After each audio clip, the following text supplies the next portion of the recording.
दोस्तों ये कहानी है फ्यूचर की, जहां अब इंसानों ने ब्रह्मांड के दूसरे ग्रहों पर जाकर रहना शुरू कर दिया है और अब ये सारे प्लैनेट्स एक तरह से एक एक देश को रिप्रेजेंट करने लगे हैं। हर एक प्लैनेट पर एक शाही घराना राज करता है और इन सभी को एम्परर कंट्रोल करता है, जिसके पास एक ऐसी सेना है जिसे हरा पाना काफी मुश्किल है। खैर, अब हमें अराकिस नाम के एक रेगिस्तानी ग्रह को दिखाया जाता है, जहाँ की जमीन में एक ऐसा स्पाइस पाया जाता है जिससे इंसानों को स्पेस में लाइट की स्पीड से ट्रेवल करने में काफी आसानी होगी और इसी वजह से ये स्पाइस काफी ज्यादा कीमती है और एम्परर ने हारकोनन घराने को स्पाइस निकालने के लिए अराकिस पर भेज रखा है। अब इसके बाद हम अराकिस में रहने वाले लोगों को देखते हैं जिन्हें फ्रेमन कहा जाता है। फ्रेमेंस स्पाइस का सेवन करते हैं और इसी वजह से इनकी आंखों का रंग नीला हो गया होता है। फ्रेमेंस ने हारकोनन को अपने ग्रह से भगाने के लिए और स्पाइस को बचाने की कई बार कोशिश भी की है, लेकिन हारकोनन की सेना के आगे फ्रेमेंस कुछ भी नहीं कर पाते। मगर अब एक लड़की चानी हमें बताती है कि आज कई सालों बाद हारकोनन्स के पास उनके सम्राट का संदेश आया है और एम्परर के ऑर्डर पर सभी हारकोनन अराकिस को छोड़कर चले जाते हैं। मगर सम्राट ने ऐसा क्यों किया ये किसी को भी नहीं पता। खैर, अब इसके बाद हम पॉल को देखते हैं जो कि एट्रेडिस घराने का प्रिंस होता है। पॉल जब सो रहा होता है तो तब उसे फ्रेमेंस का सपना आता है। इसके बाद पॉल उठकर अपनी माँ के पास जाता है जिनका नाम जेसिका होता है। पॉल अपनी माँ के साथ ब्रेकफास्ट करने लगता है और अपनी माँ से पानी मांगता है। इस पर उसकी माँ जेसिका पॉल से कहती है कि अगर तुम्हें मुझसे पानी चाहिए तो मुझे अपनी वॉइस से अपने वश में करो और मुझसे पानी मांगो। इसके बाद पॉल अपनी वॉइस से अपनी माँ को वश में करने की कोशिश करता है, लेकिन वो अपनी इस शक्ति का इस्तेमाल नहीं कर पाता। यहाँ हमें पता चलता है कि पॉल के पास काफी सारी शक्तियां हैं, लेकिन पॉल को उन्हें इस्तेमाल करना नहीं आता। अब पॉल फ्रेमेंस और अराकिस रेगिस्तान के बारे में जानकारी इकट्ठा करने लगता है और पता चलता है कि उसके राज्य के लोग भी अराकिस जाकर उस रेगिस्तान से स्पाइस हासिल करना चाहते हैं। यहाँ पॉल को पता चलता है कि अराकिस रेगिस्तान में मिलने वाला वो स्पाइस काफी ज्यादा कीमती है, क्योंकि उसकी मदद से पूरे स्पेस का चक्कर बिना किसी परेशानी के लगाया जा सकता है। अब इसके बाद पॉल तैयार होकर अपनी राज्य सभा में जाता है। यहाँ कोरिनो राज्य यानी कि एम्परर राज्य, जो कि हारकोनन और एट्रेडिस दोनों से बड़ा है, उसके कुछ लोग पॉल के डैड के पास आते हैं और उन्हें एम्परर की तरफ से अराकिस रेगिस्तान में जाकर स्पाइस निकालने का आदेश देते हैं। इस पर पॉल के डैड भी अराकिस रेगिस्तान में जाने के लिए तैयार हो जाते हैं। फिर पॉल अपने राज्य के एक सोल्जर डंकन के पास जाता है और उसके साथ अराकिस चलने के लिए बोलता है, पर डंकन पॉल को अराकिस ले जाने से मना कर देता है। इस पर पॉल डंकन से कहता है कि मैंने कल एक सपना देखा जिसमें मैंने देखा कि तुम्हें फ्रेमेंस ने मार दिया है। ये सुनकर डंकन पॉल से कहता है कि वो बस सपना था और अभी मैं नहीं मरने वाला। इतना बोलकर डंकन अराकिस के लिए निकल जाता है। अब इसके बाद पॉल अपने डैड के पास जाता है और अपने डैड से भी अराकिस जाने के लिए कहता है, पर पॉल के डैड उससे कहते हैं कि तुम्हें हमारे साथ ही अराकिस चलना होगा। साथ ही वो पॉल को बताते हैं कि अराकिस जाने के बाद हमें फ्रेमेंस से ज्यादा खतरा अपने दुश्मन राज्य से होगा, इसीलिए हम तुम्हें अकेला अराकिस नहीं भेज सकते। इसके बाद पॉल के डैड उसे बताते हैं कि मैंने डंकन को अराकिस इसीलिए पहले भेजा है ताकि वो फ्रेमेंस को अपने साथ मिला ले और हम और भी ज्यादा शक्तिशाली बन जाएं। अब ये सब सुनने के बाद पॉल अपने राज्य के एक सोल्जर के साथ फाइट की प्रैक्टिस करने लगता है। यहाँ वो सोल्जर पॉल को काफी अच्छे से लड़ना सिखाता है। साथ ही वो सोल्जर पॉल को बताता है कि हारकोनन्स ने 80 सालों तक अराकिस पर कब्जा कर रखा था और हमारे वहां जाने से वो लोग हम पर हमला जरूर करेंगे और उन्हें हराना काफी ज्यादा मुश्किल होगा, क्योंकि हारकोनन्स काफी ज्यादा ताकतवर हैं। इसके बाद हम हारकोनन्स के राजा व्लादिमीर को देखते हैं। यहाँ उसका भतीजा व्लादिमीर से कहता है कि कोरिनो राज्य के सम्राट ने अराकिस को हमसे लेकर एट्रेडिस को क्यों दे दिया। इस पर व्लादिमीर उससे कहता है कि एम्परर एट्रेडिस से जलता है और जरूर इसमें कोई ना कोई चाल होगी। इनकी बातों से हमें पता चलता है कि एम्परर का हारकोनन्स को अराकिस से वापस बुलाना एक चाल थी ताकि वो एट्रेडिस को वहां भेजकर मरवा सके। खैर, इस तरफ पॉल की माँ पॉल को अपनी मास्टर से मिलवाती हैं जिनका नाम हेलेन मोहियाम होता है और वो एम्परर की बेने जेसेरिट होती हैं। यहाँ हेलेन पॉल की शक्तियों का पता करने के लिए उसका एक टेस्ट करती हैं, जिसमें वो पॉल का हाथ एक बॉक्स में डलवाती हैं, जिससे पॉल को काफी ज्यादा दर्द होता है, लेकिन पॉल उस दर्द को बर्दाश्त कर लेता है। इसके बाद हेलेन पॉल का हाथ उस बॉक्स से निकलवा देती हैं और फिर पॉल से उसके सपनों के बारे में पूछती हैं। इस पर पॉल उन्हें बताता है कि मुझे कभी कभार ऐसे सपने आते हैं जो कि सच हो जाते हैं। ये सुनने के बाद वो पॉल की मॉम के साथ रूम से बाहर आती हैं और उनसे कहती हैं कि तुमने अपनी शक्तियों का बहुत ही गलत इस्तेमाल किया है और तुम्हारा बेटा पॉल किसी भी काम का नहीं है। ये सब सुनकर पॉल की माँ जेसिका काफी दुखी हो जाती हैं। यहीं पॉल भी अपनी माँ और हेलेन की ये सारी बातें सुन रहा होता है और समझ जाता है कि उसकी माँ को आने वाली सारी मुसीबतों के बारे में पता है।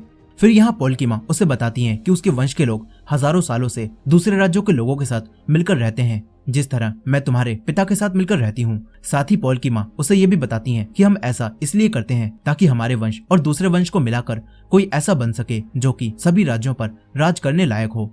खैर अब इसके बाद पॉल और उसके राज्य के सभी लोग अराकिस पहुंच जाते हैं। यहाँ जाने के बाद फ्रेमिन पॉल को देखकर अपनी भाषा में कुछ कहने लगते हैं।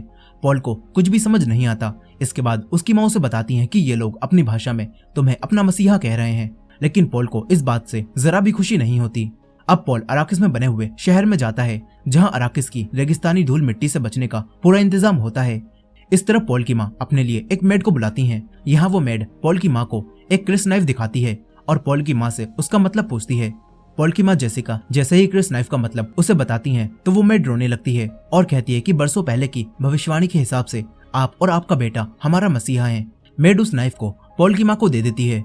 इस तरफ पॉल एक फ्रेमिन आदमी के पास जाता है जो कि खजूर के पेड़ों की देखभाल कर रहा होता है। वो आदमी पॉल को बताता है कि ये पेड़ हमारे लिए देवताओं जैसे हैं। इसके बाद पॉल वापस आकर अराकिस में पाए जाने वाले रेगिस्तानी कीड़े यानी कि सैंडवॉर्म को देखने लगता है। तभी उसके पास एक छोटा सा रोबोटिक कीड़ा आता है जिसे किसी ने पॉल को मारने के लिए भेजा था, पर पॉल उस कीड़े को पकड़ लेता है। साथ ही उसके लोग उस आदमी को भी पकड़ लेते हैं जो कि उस कीड़े को रिमोट से कंट्रोल कर रहा था।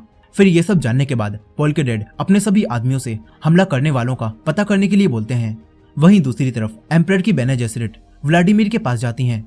यहाँ वो एम्परर की तरफ से व्लादिमीर को सभी एट्रेडिस को मार देने के लिए बोलती हैं और सिर्फ पॉल और उसकी माँ जेसिका को ही जिंदा छोड़ने के लिए कहती हैं। व्लादिमीर एम्परर की बात मान लेता है, मगर बेने जेसिरिट के जाने के बाद वो अपने आदमी से कहता है कि हम सभी एट्रेडिस को मार देंगे, फिर चाहे वो कोई भी हो। इस तरफ पॉल अपने डैड के साथ स्पाइस निकालने वाली मशीनों के पास जाता है।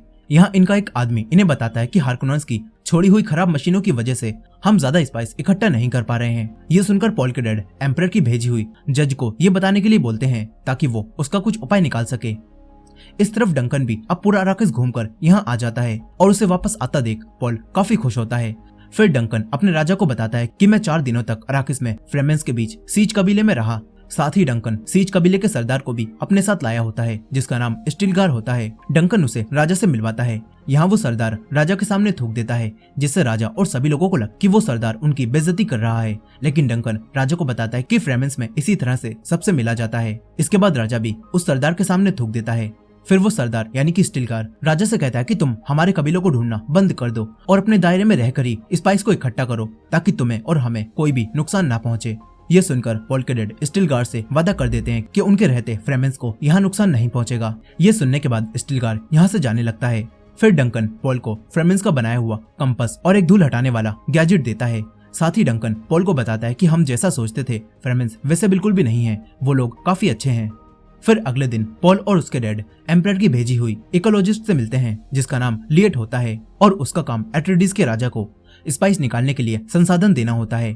लिएट राजा और बाकी लोगों को एक सूट देती है जिससे वो इतनी गर्मी में भी जिंदा रह सकते हैं।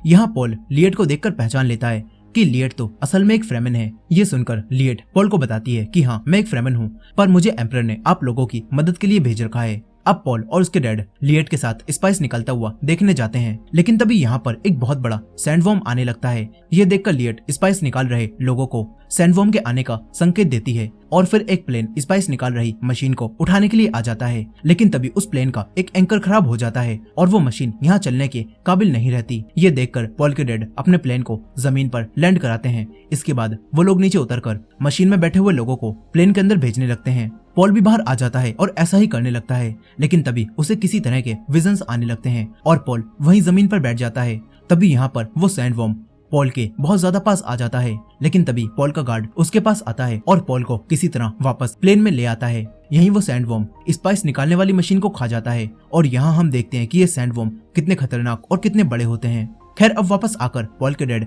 पॉल की इस हरकत पर काफी ज्यादा गुस्सा होते हैं। फिर पॉल की माँ जेसिका एक डॉक्टर को यहाँ बुलाती हैं जिनका नाम यूए होता है। यूए पॉल का चेकअप करता है और पॉल से कहता है कि ये जो भ्रम तुम्हें हो रहे हैं वो शायद स्पाइस की वजह से हो रहे हैं। फिर इसके बाद पॉल अपनी माँ को भी अपने इन विजन्स के बारे में बताता है और कहता है कि मैंने अपने विजन्स में एक फ्रेमिन लड़की को देखा जिसने मेरे खंजर मारकर मेरी हत्या कर दी। साथ ही पॉल अपनी माँ को ये भी बताता है कि मुझे विजन से पता चला है कि आप दोबारा से माँ बनने वाली हो।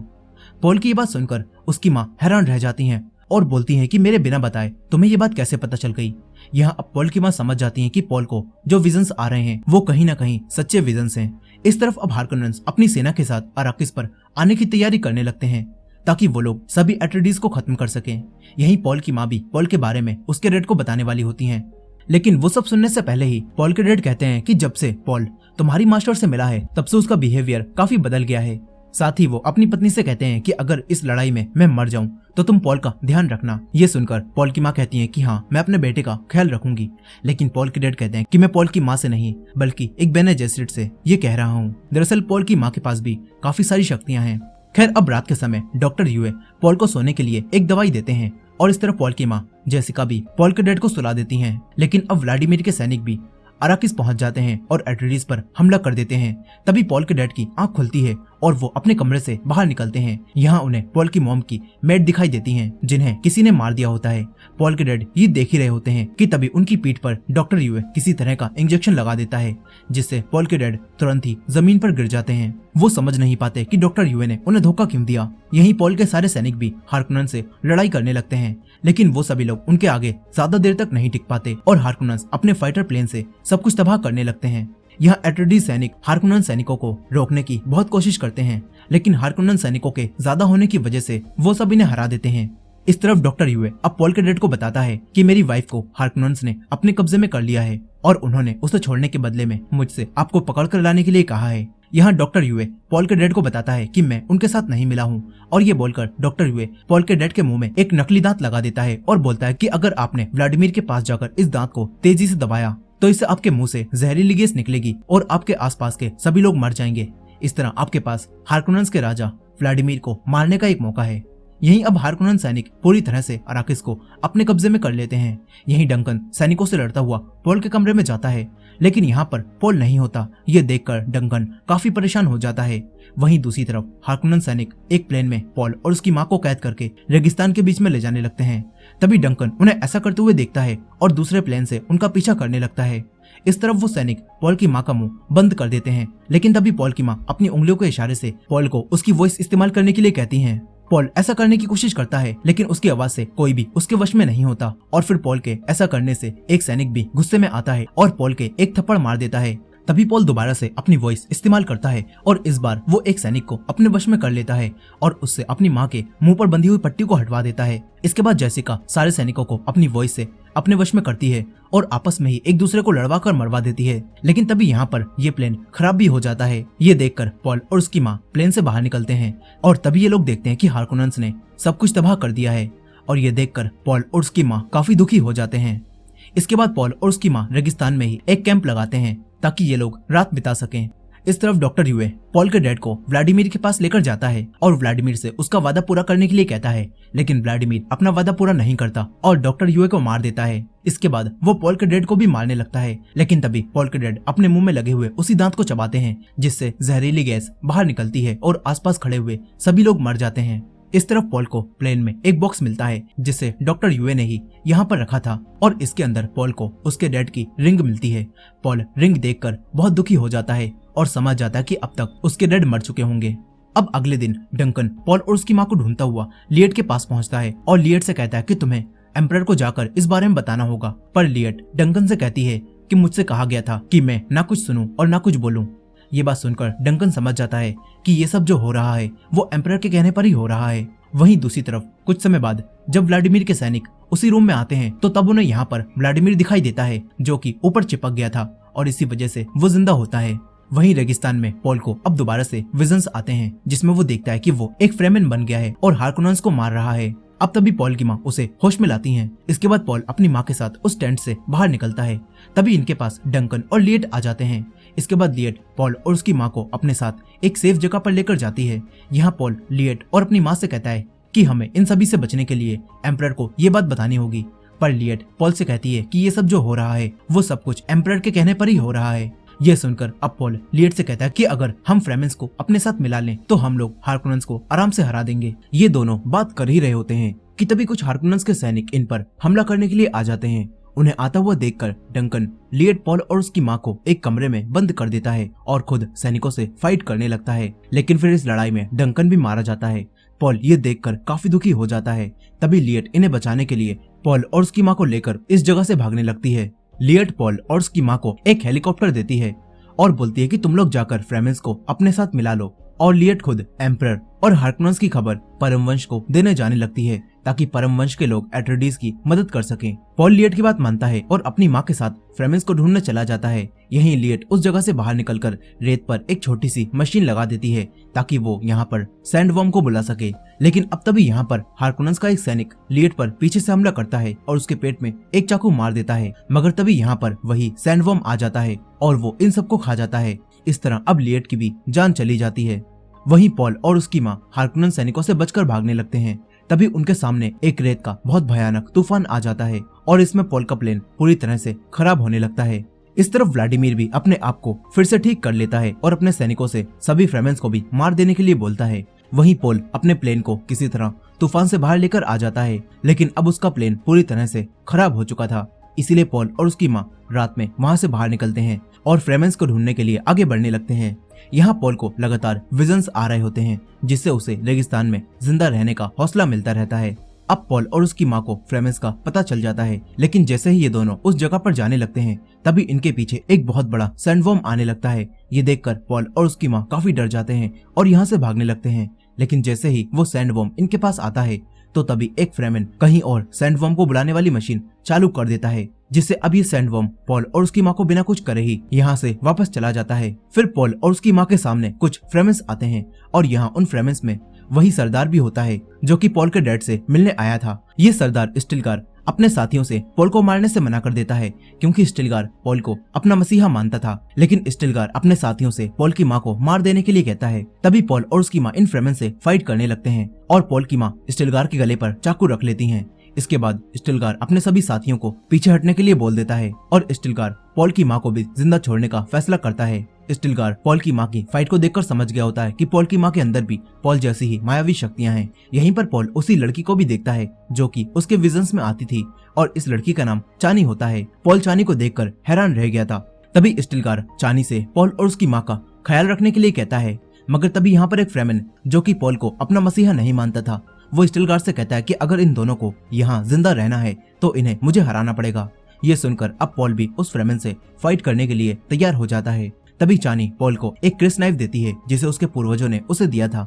अब पॉल और उस फ्रेमेन के बीच फाइट शुरू हो जाती है और पॉल को ना चाहते हुए भी उस फ्रेमेन को जान से मारना पड़ता है। पॉल उस फ्रेमेन को आराम से खत्म कर देता है और ये देखकर बाकी सभी फ्रेमेंस अब पॉल को अपना मसीहा मानने लगते हैं। फिर पॉल की माँ स्टिलगार से अराकिस से निकलने के लिए एक प्लेन मांगती हैं, लेकिन पॉल यहाँ से जाने से मना कर देता है और बोलता है कि मेरे पिता यहाँ पर स्पाइस को ढूंढने नहीं बल्कि फ्रेमेंस को हार्कोनेन से बचाने के लिए आए थे और उनकी इस बात को पूरा करे बगैर मैं यहाँ से वापस नहीं लौटूंगा। पॉल की ये सारी बातें सुनकर फ्रेमेंस को अब और भी ज्यादा यकीन हो जाता है कि पॉल ही इनका मसीहा बनेगा। अब इसके बाद फ्रेमेन सरदार यानी कि स्टिलगार पॉल को अपने साथ उसके कबीले के पास लेकर जाता है। यहाँ पर कुछ फ्रेमेन लोग सैंडवर्म पर सवारी कर रहे होते हैं और ये देखकर पॉल समझ जाता है कि फ्रेमेंस के पास रेगिस्तानी ताकत है और इसी एंडिंग के साथ ये कहानी यहीं पर खत्म हो जाती है। दोस्तों इसके आगे की कहानी इसके सेकंड पार्ट में कंटिन्यू होगी और ये वीडियो पसंद आई हो तो इस वीडियो को लाइक करना भी मत भूलिएगा। मिलते हैं नेक्स्ट पार्ट में।